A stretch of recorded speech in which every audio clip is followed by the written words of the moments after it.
Hola amigos, ¿qué tal? Bienvenidos a una nueva edición de Solución Final. Si quieres comunicarte con nosotros, puedes hacerlo a través de los contactos que aparecen en pantalla. Te los voy a recordar en Instagram, @solución.final, correo electrónico lirioteranm@gmail.com. Igual quiero invitarles a que se suscriban a nuestro canal YouTube, en donde podrán ver toda la programación de Solución Final hasta la fecha.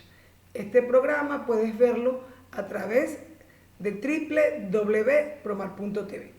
Hoy, como todas las semanas, abordaremos un tema interesante y educativo. Se trata del procedimiento de restitución internacional de niños, niñas y adolescentes. Para ello, oigamos el caso de la semana. Hola, doctora Lirio. Mi esposo fue de vacaciones para España por 2 meses con mi hijo de 13 años y han pasado 4 meses. Ahora me dice que no volverán. Estoy desesperada. Asesóreme qué debo hacer legalmente. Sonia, gracias.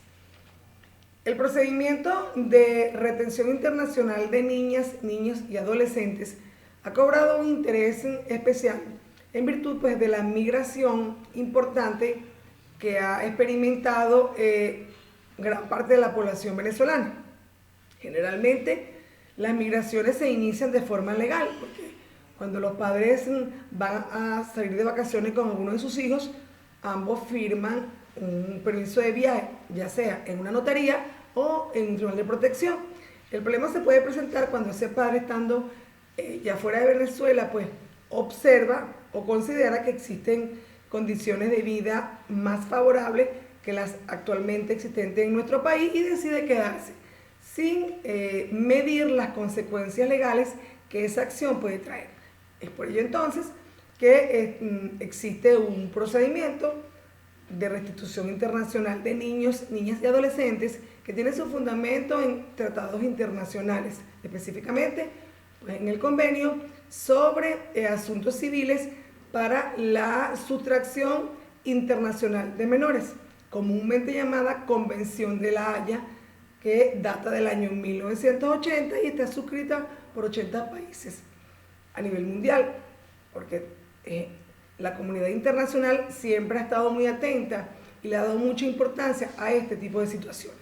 En este convenio, al cual acabo de hacer referencia, está establecido todo lo relacionado al procedimiento a seguir en caso de restitución internacional. ¿En qué caso procedes? ¿Cuáles son los requisitos para interponer la denuncia o la solicitud? ¿Cuáles son los casos excepcionales donde no procede la restitución internacional? Y el plazo para ejercer la acción, que es un plazo muy corto de 1 año.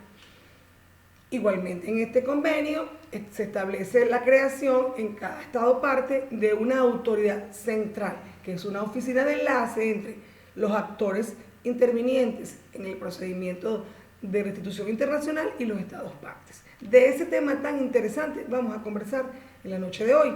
Para ello contaremos con la presencia vía online de una abogada especialista en el área de familia de niños, niños y adolescentes, con quien vamos a conversar, y ella pues a través de su experiencia profesional nos dará las herramientas legales para que todas aquellas personas que nos escuchan en la noche de hoy y pues estén presentando una situación similar, cuenten con los recursos necesarios para pues interponer esta solicitud y que la misma llegue a feliz término. Así que no te apartes de la pantalla de Promar Televisión, que en el próximo espacio iniciamos la conversación con la invitada de la noche. Ya regresamos.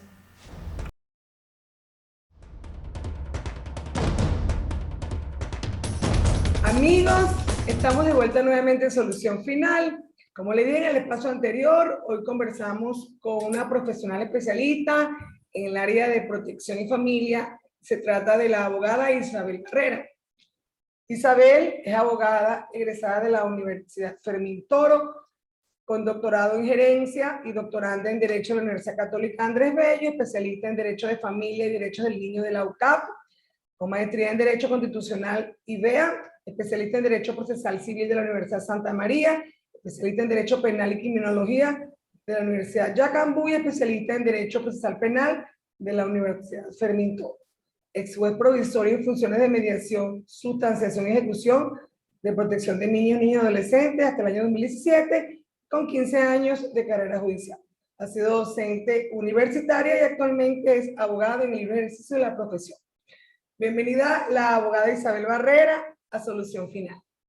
Gracias, Lirio. Una vez más, compartir estos espacios para mí es un gran placer y bueno, agradecida por supuesto de la nueva invitación para hablar de una temática muy interesante y en este momento muy oportuna en vista de la gran diáspora existente actualmente fuera del país. Así Que es. ha producido algunos, digamos, problemas o cuestionamientos que tienen que ver más con decisiones que toman los adultos, Sí.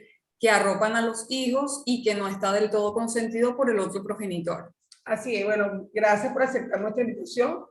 Sabemos que eres una persona con mucha experiencia profesional y pues te tengo mucho cariño, además profesional y personal. Igual, igual. Isabel, hoy vamos a tratar un tema, como acabas de decir tú, bien importante y de mucho interés nacional. Se trata del procedimiento de restitución internacional de niños, niños y adolescentes.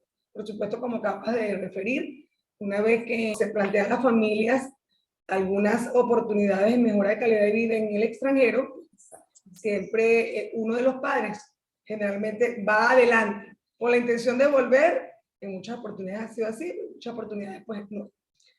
Pero también en esa manera de ir a buscar mejores calidades de vida, pues volvemos a los hijos menores de edad. Es muy común oír hoy en día en la sociedad en general, ¿qué hace un padre cuando el otro progenitor, sin el consentimiento de esta persona que se queda, se lleva a un hijo fuera de Venezuela, por las razones que sean?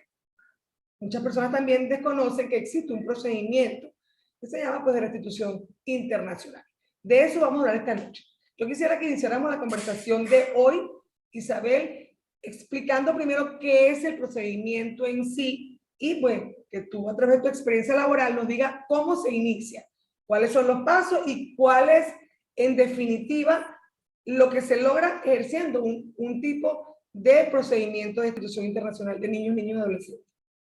Bueno, antes de entrar de lleno en lo que es el procedimiento, es oportuno explicar que bueno, que evidentemente cuando tenemos un niño, la patria potestad es compartida entre padre y madre, de lo cual hay uno de los componentes que es la responsabilidad de crianza. La responsabilidad de crianza implica que toda decisión que tenga que ver con la vida biopsicosocial del hijo se corresponde y debe ser acordada por ambos progenitores porque ambos tienen la potestad plena e igual e irrenunciable respecto de ese hijo.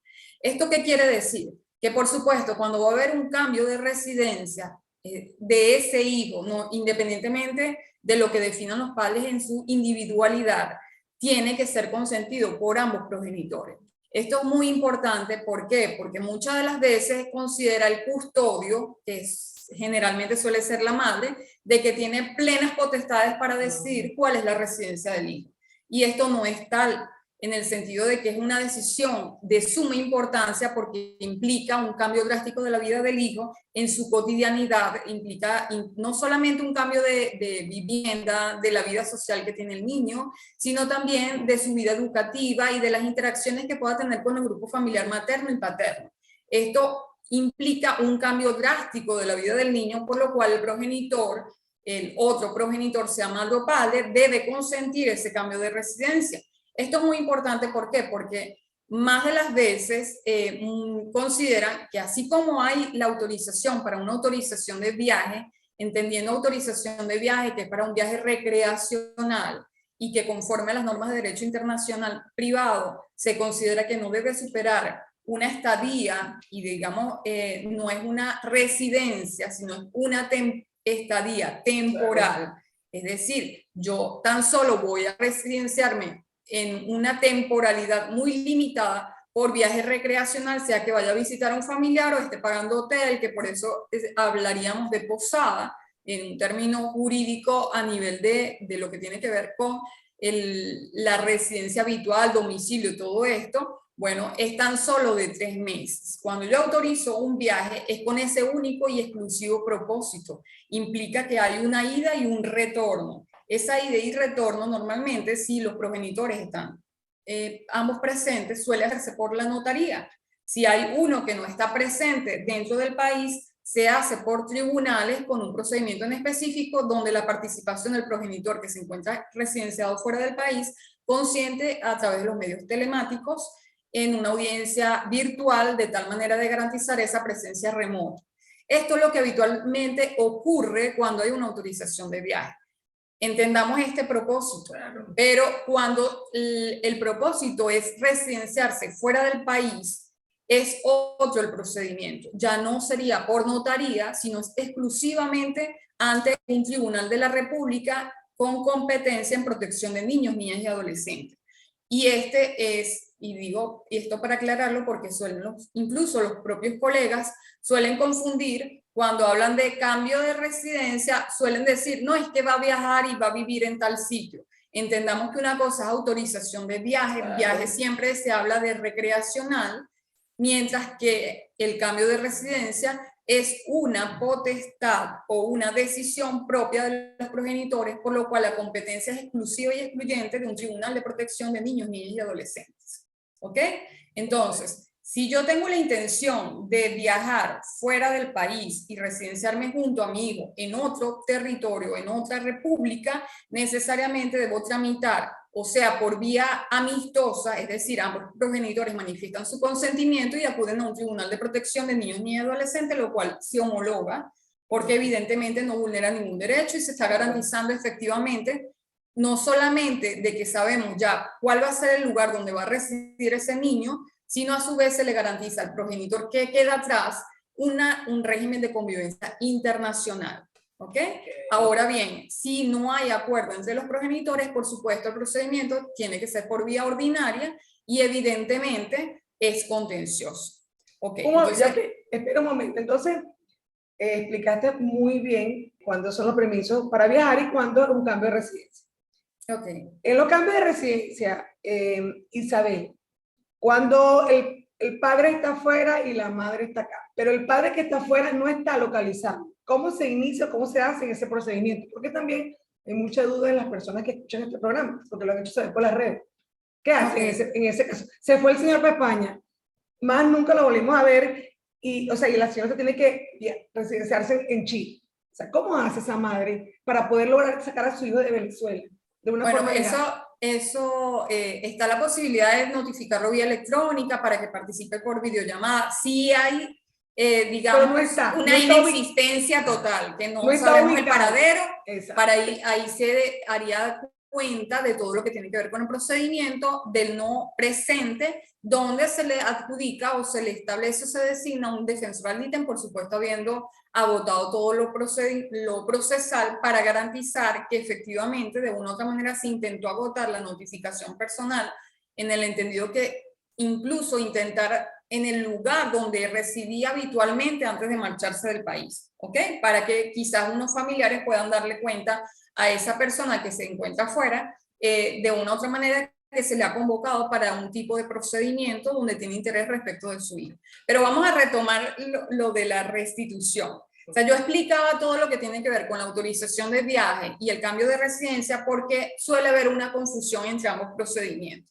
Y esto es muy importante para definir cuando estamos hablando de que procede o que estamos ante una situación jurídica que se enmarca dentro de lo que tiene que ver con la restitución internacional. Se considera que hay sustracción o retención internacional de un niño cuando ese niño es sustraído del territorio de la República Bolivariana de Venezuela sin el consentimiento del otro progenitor.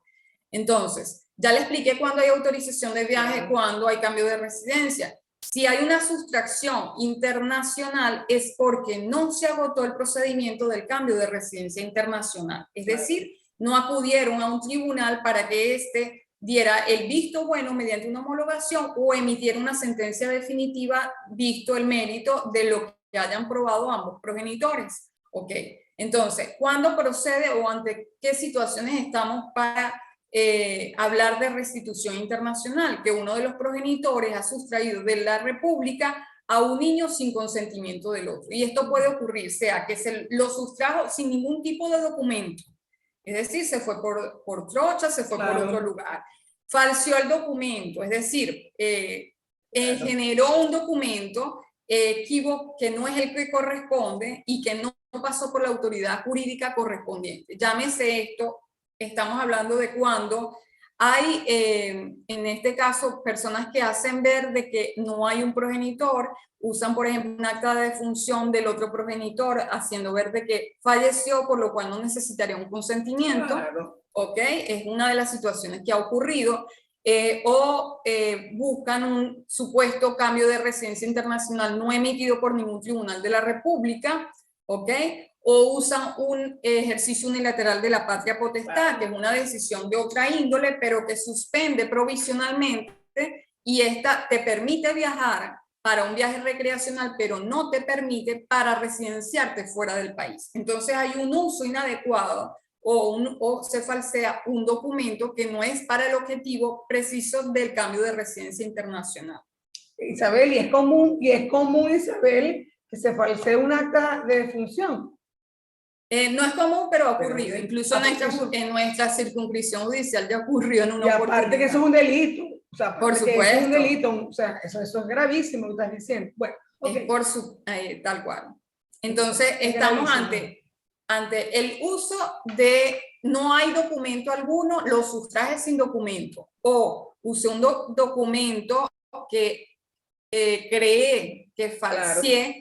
O se usó un documento inadecuado que no es para ese fin. Es decir, usé un ejercicio unilateral de la patria potestad que normalmente te permite salir fuera del país, pero para viaje recreacional, y con este ejercicio unilateral me residencié fuera del país. ¿Okay? Eso es una suspensión temporal, pero la suspensión temporal no te permite el alcance propio del cambio de residencia. O, por ejemplo, viajé con un viaje recreacional donde había una autorización de una fecha para retornar y no retorné en la oportunidad que me correspondía. Es decir, yo tenía una autorización, un consentimiento del progenitor para viajar, pero no para quedarme. Claro. Entonces, esto también se considera que es sustracción internacional, porque el alcance del consentimiento del progenitor era únicamente para un viaje recreacional, no para que se residenciara y quedara el niño fuera del país.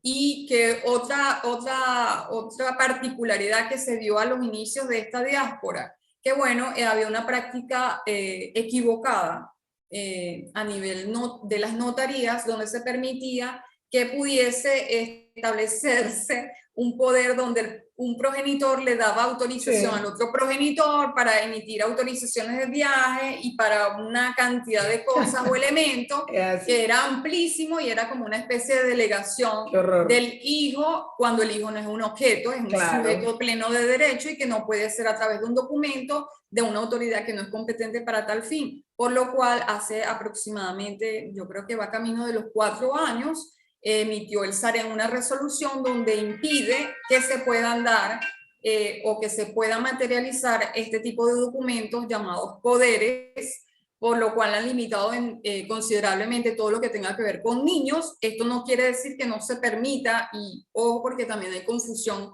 en algunas ocasiones entre algunos colegas.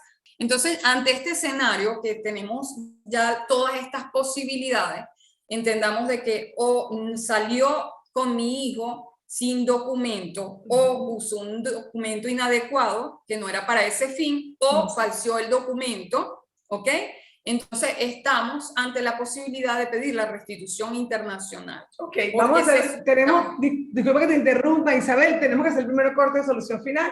Perfecto. Les recuerdo que hoy conversamos con la abogada Isabel Barrera acerca del procedimiento de restitución internacional de niños y adolescentes en Venezuela. Otra parte de la pantalla de Promar Televisión, que ya regresó.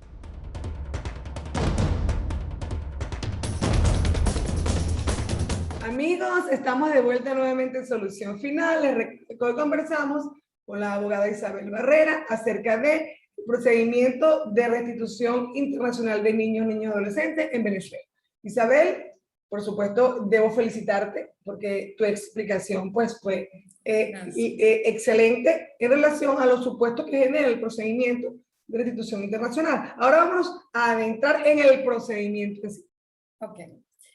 Cuando cualquiera de las personas que nos esté oyendo se encuentre dentro de estos supuestos, tiene la posibilidad de intentar la restitución internacional.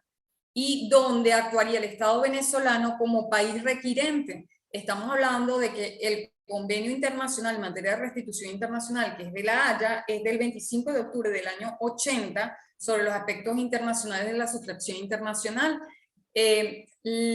Somos Estado requirente y la persona que se encuentra encuadrada en este supuesto está a la mano de poder dirigirse a la autoridad central. Autoridad central no es un tribunal, no es una autoridad administrativa, es una autoridad de carácter de derecho internacional, que por supuesto es la que se encarga a nivel del Ministerio de Poder Popular para las Relaciones Exteriores, todo lo concerniente a los convenios internacionales suscritos por la República. Hay una oficina encargada de todo lo que tiene que ver con la restitución internacional y es la que hace enlace con el Estado al cual se dirigió ese otro progenitor con el niño. Entonces, la persona que se encuentra bajo este supuesto debe llenar, y recomendación aparte porque lo puede hacer de forma individual, pero es muy importante porque todo lo que se entregue a nivel del procedimiento para la restitución internacional es valorado y evaluado en un procedimiento judicial en el país al que se le está requiriendo la restitución internacional, por lo cual es necesario que todo lo que se llene, digamos, hay una serie de requisitos, unos formatos, unos elementos probatorios que se deben llenar, que se debe entregar por el progenitor que se siente, digamos, defraudado o vulnerado en su buena fe, para que se pueda dar la restitución internacional, por lo cual es muy recomendable de que se haga acompañar o asistir para el llenado de todo este procedimiento de un abogado especialista en la materia de protección de niños, niñas y adolescentes, de tal manera de que no haya ningún tipo de inconveniente en la marcha del procedimiento, entendiendo que cuando yo me dirijo, lleno esta serie de planillas, lleno todos los recaudos necesarios para demostrar que soy un progenitor en el ejercicio de la patria potestad, que no he consentido. Si por ejemplo de una autorización de viaje, por supuesto va a consignar la copia certificada de la autorización de viaje que tenía un retorno, y por supuesto la partida de nacimiento de que es el progenitor, y si detentaba la custodia, la decisión o sentencia donde se le haya atribuido lo que es el ejercicio de la custodia que se supone que está vulnerada por el otro progenitor que sustrajo o que retuvo. Entonces, esto es muy importante porque muchas de las ocasiones lo que sale hacia el otro país va con debilidad. Claro. Y entendiendo de que la postura acá, y esto va a sonar un poco, digamos, aquí se arma el expediente de la solicitud de restitución internacional. Pero una vez que la autoridad central venezolana lo remite a la autoridad central, llámese Chile, Argentina, claro, España, esa autoridad central remite todo ese expediente al tribunal de igual competencia que normalmente tiene aquí el derecho de familia o derechos del niño, que acá se llama protección de niños y adolescentes. Si se llama en otro país tribunal de familia, se lo va a remitir al de la localidad donde se encuentre ese progenitor sustractor con el niño retenido. ¿Ok? En esa ocasión llega a ese tribunal lo que se remite desde Venezuela y se adjudica el procedimiento pertinente y que corresponde en aquella república para lo que suele ser la materia de lo que es custodia o responsabilidad, claro, de crianza. Conforme al convenio internacional, los lapsos deben ser reducidos porque lo que se procura con la restitución internacional es la restitución inmediata. Por lo cual, si el procedimiento suele ser prolongado o largo, tiene que haber una reducción de lapsos para que esto pueda materializarse lo más pronto posible.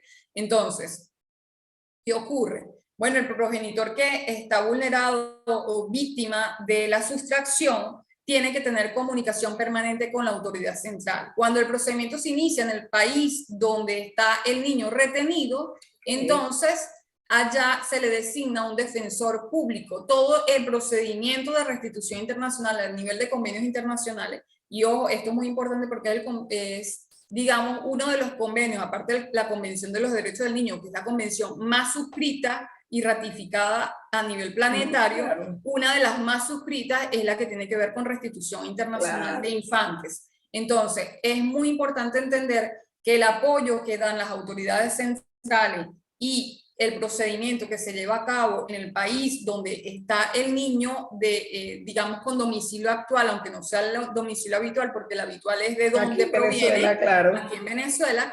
Entonces, en aquel país todo el procedimiento es gratuito y se le brinda una defensa técnica gratuita al progenitor que se encuentra en Venezuela.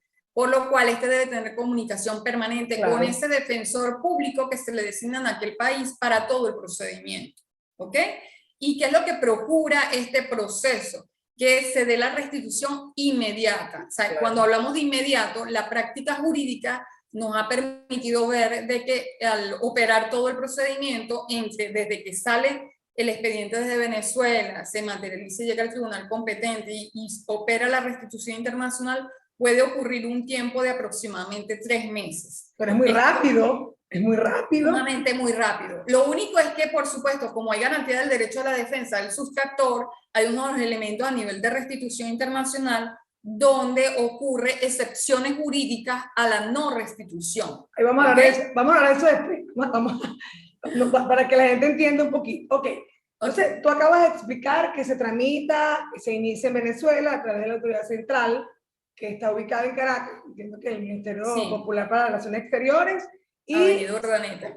Carmelita, ¿verdad? En la famosa Carmelita de Caracas. Carmelita de Caracas, que todo el mundo conoce en este país. Exacto. Y se tramita en el tribunal donde está retenido el niño.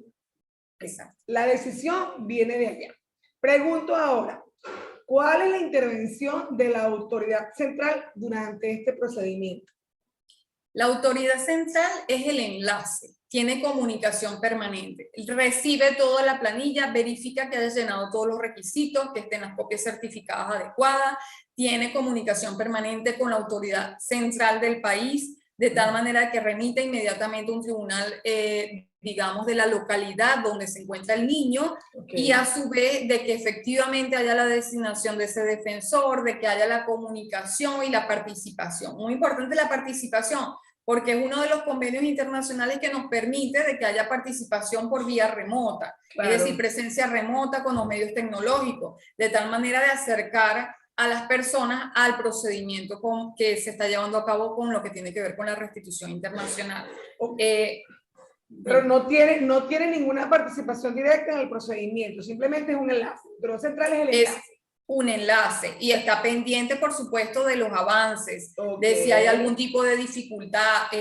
Por supuesto, el progenitor que está requiriendo puede pedir, digamos, asesoría. Pero esto es muy importante, ¿por qué? Porque no solamente tiene, desde el punto de vista jurídico-técnico, tiene su abogado allá, con lo cual no quiere decir que no pueda contratar un abogado privado, pero del país que esté especializado, acreditado con su impreabogado o llámese cualquier credencial propia del país donde está llevando el procedimiento. O sea, esto es muy importante, no se equivoque pensando, llamando a mi abogado venezolano para allá y todo lo que tiene que ver, puede dar como una orientación. Sin embargo, quien lleva el procedimiento es el abogado del país requerido. ¿Ok?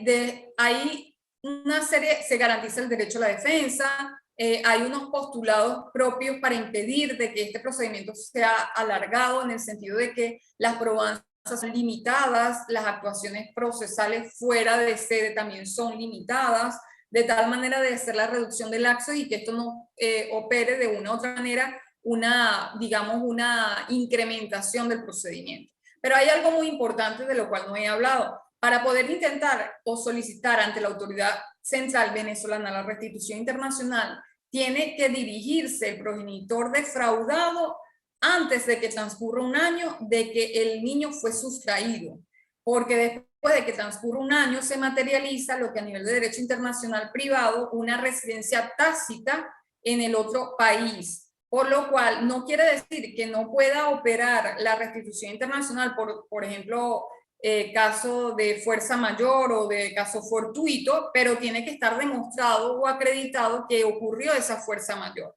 Ya, por ejemplo, estuvimos en pandemia, prácticamente con la vida paralizada. Incluso los organismos públicos de toda índole a nivel nacional, no solamente en Venezuela, sino internacionalmente, estaban paralizados, por lo cual en aquella ocasión no ocurrió, digamos, esta marcha estrepitosa del lapso que impidiese poder pedir la restitución internacional. Claro. Allí opera la fuerza mayor, por lo cual se podría pedir la restitución internacional. Pero si no media una situación fáctica de esta naturaleza, evidentemente corresponde solicitar la restitución internacional dentro del año de que fue sustraído el hijo y tiene que ser demostrado de que en qué fecha fue que salió del país. Esto opera para niños o adolescentes hasta los 16 años de edad. ¿Por qué considera que hasta los 16? Porque se considera que en el interín de 16 a 18 años hay como una cierta autodeterminación del propio beneficiario, claro, de poder elegir dónde residenciarse. Ok. Tú sabes lo que pasa, que yo siento también, Isabel, que hay mucho desconocimiento del procedimiento. Ahora sí, no, debo aclarar si algo para digamos, evitar si hay restitución internacional que se tramita en los tribunales de la República, pero es cuando el niño fue sustraído de otro país y está en Venezuela. Entonces, por ejemplo, acá en Lara puede llegar una restitución internacional que el país requirente, somos el país requerido, pueda ser México, nos manda, hizo el progenitor defraudado mexicano, se casó con una venezolana y sin su consentimiento la esposa o pareja sustrae al niño desde México y se viene a Barquisimeto, él hace el trámite ante la autoridad central mexicana, hace todo este procedimiento de llevar todo el expediente y los recaudos necesarios, la autoridad central mexicana remite a la autoridad central venezolana, se percatan de la dirección donde se considera que es el domicilio actual, no el habitual, está en Barquisimeto, por lo cual la autoridad central venezolana remite a los tribunales de protección de niños y adolescentes venezolanos de Barquisimeto lo que tiene que ver con la restitución internacional. Aquí es muy importante también hacer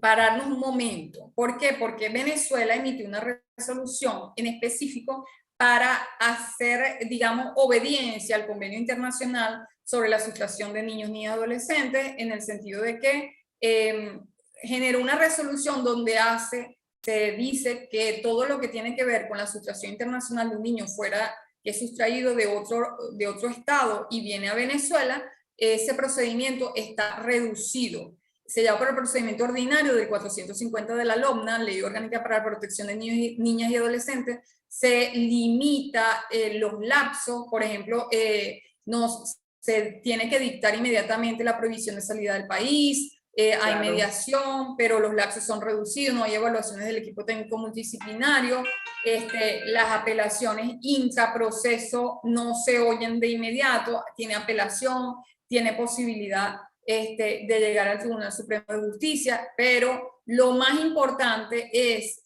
que busca que sea expedito y célere, de tal manera de que pueda emitirse una decisión de retorno o de restitución de ese niño, llámese el ejemplo que hablaba de México, a México de forma inmediata. Entonces, los abogados especialistas en protección de niños, niñas y adolescentes podrían ser contratados por aquel mexicano para que forme parte del procedimiento de la restitución internacional que se está llevando por Barquisimeto, porque considera que quiere tener abogado privado y no el defensor público especializado en protección que probablemente designa apenas empiece el procedimiento acá en Lara. Entonces, claro, pero tú acabas de explicar, son dos procedimientos diferentes. Cuando la mamá vive fuera y se trae el niño a Venezuela, que por supuesto perfectamente es aplicable a la jurisdicción de este país. Tenemos que hacer el próximo corte de solución final. Les recuerdo, amigos, que conversamos con la abogada Isabel Barrera acerca del procedimiento de restitución internacional de niños y adolescentes en Venezuela. Otra parte de la pantalla de Promar Televisión, que ya regresamos.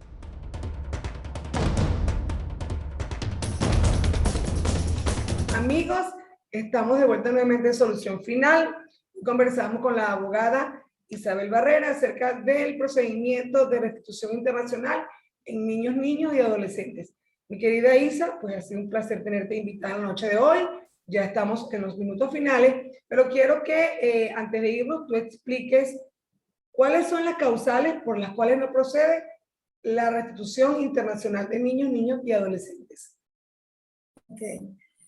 Bueno, creo que es prudente que se tenga conocimiento de que hay un informe explicativo digamos que es como un complemento o un anexo del propio convenio que se le ha dado informe explicativo, doña Liz Vera. Tiene que ver con el artículo número 13 de la convención y allí se explican cuáles son las excepciones al no retorno.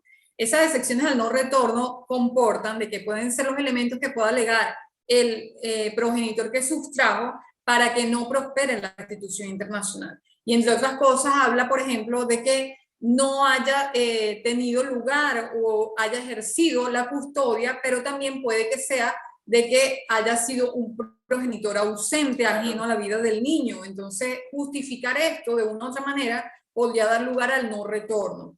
Que haya un consentimiento tácito de parte del progenitor que está requiriendo la restitución internacional para que ese niño se haya quedado.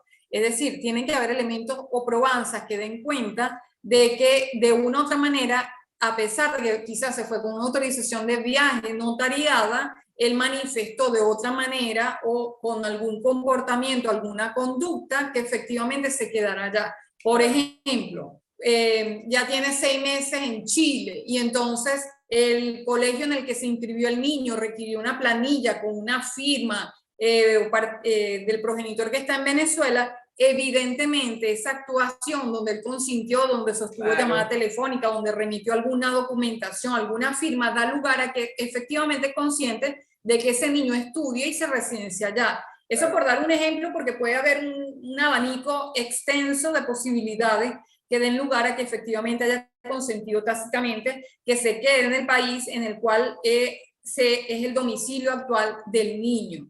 También que hayan circunstancias donde digamos, el país requerido o el Estado requerido no permita, porque va en contra de sus, digamos, derechos fundamentales. Es decir, yo pretendo proteger a un niño que quizás está siendo objeto de discriminación institucional de alguna modalidad, o que estamos hablando de un país que no es del todo democrático y que de una u otra manera el niño está siendo afectado de alguna circunstancia de relevancia que entorpezca la continuidad o el desarrollo pleno de la personalidad del niño. Estamos hablando de discriminación por homofobia, de alguna otra modalidad. Pónganse, por ejemplo, un niño que de una u otra manera esté pasando por, digamos, procesos de transexualidad, claro, y en el estado en el cual se encuentra no hay una comprensión del todo de esta circunstancia. Entonces, estamos hablando ya, por supuesto, de un adolescente. Probablemente, si se hace el estudio emocional de la situación, pueda dar lugar a que se considere de que está en curso en una causal decepción. También el más frecuente tiene que ver con que existan circunstancias de violencia que ponga en riesgo de relevancia la integridad física y emocional del niño. Generalmente ocurre cuando el progenitor que está requiriendo la restitución es el agente agresor, claro, y que esto debe estar debidamente demostrado en el sentido de que, bueno, por supuesto hay la presunción de inocencia que siempre protege al señalado, y evidentemente tiene que haber un procedimiento, una condena, una cantidad de circunstancias que puedan dar visión al tribunal que va a conocer en aquel país de la restitución internacional. Pero también hay una serie de obstáculos que de una u otra manera pueden entorpecer la buena marcha de lo que es la restitución internacional como procedimiento, y que puedan generar alguna dificultad para el juez de mérito poder decir si restituyo o no, claro, a un niño. Y en este caso tiene que ver con que, bueno, haya una falta de coordinación por parte de la autoridad central requirente, es decir, la venezolana, de hacer los aportes o tener una comunicación directa con el tribunal que está conociendo que ese niño o adolescente sea alguien víctima de alienación parental. Alienación parental comporta de que el progenitor que ha sido el sustractor haya influenciado a tal nivel de magnitud al niño que le ha llenado la cabeza en contra del progenitor que está requiriendo, de tal manera de que esto pueda nublar y no permitir la transparencia de la realidad de los hechos. ¿Por qué? Porque, bueno, se le considera quizás o lo señala al progenitor requirente como agresor cuando esto es simplemente algo que ha sembrado y él no ha mostrado conductas a lo largo del tiempo. Pero como estamos hablando de un procedimiento sumamente corto, es difícil de que pueda tenerse claridad y transparencia inmediata de cuáles son las situaciones fácticas. ¿Cuál es el grado o el peso que tiene la declaración del niño o el adolescente en este procedimiento? En todos los procedimientos en materia de familia, la opinión del niño es relevante, pero no es vinculante. Esto es muy importante. O sea, es relevante, ¿por qué? Porque la escucha debe ser atenta, debe ser, digamos, consecuente con lo que está ocurriendo, en el entendido de que pueda identificarse qué tanto de espontáneo o genuino está manifestando el niño y qué tanto puede ser producto de la influencia que pueda tener del progenitor y de las circunstancias que se le han vendido respecto de que, bueno, mira, aquí te ofrece, y perdón la expresión, muy villas y castillos de un proyecto de vida, ofrecimientos incluso muchas veces de comprar las intenciones del niño, porque, bueno, y todo depende también de la personalidad del niño, qué tanto valora la familia o no conforme a la crianza que ha tenido, pero lo más importante de todo es que se toma en cuenta, pero no necesariamente es vinculante, porque el juez tiene que tener un nivel de ponderar muy bien lo que ha manifestado el niño. Y si tiene preponderancia, por supuesto, como ya referí con anterioridad, en la edad entre 16 a 18 años, en el entendido de que de hecho el convenio es hasta los 16 años y en ese lapso de tiempo prácticamente estaríamos hablando de una autodeterminación. Por es decir, supuesto. se escucha con mayor franqueza qué decide el niño, porque el adolescente en este caso, porque ya es una persona que tiene poder decisorio sobre, estamos hablando de una persona que incluso puede estar estudiando universitariamente, está decidiendo su proyecto de vida futuro, evidentemente, en muchas ocasiones ocurre de que, bueno, no, nos mudamos para tal, el progenitor no quiere dar el consentimiento y la realidad es que yo quiero estudiar en tal universidad, porque la carrera que yo deseo está en tal lugar y todo lo demás.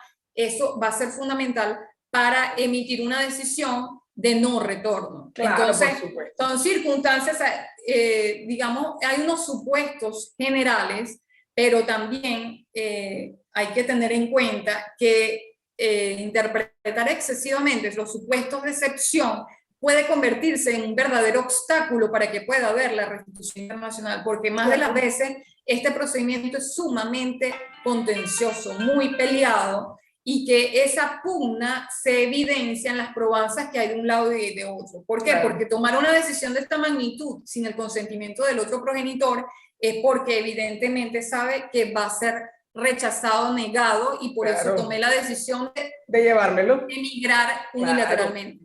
Ok, ya hemos llegado al minuto final.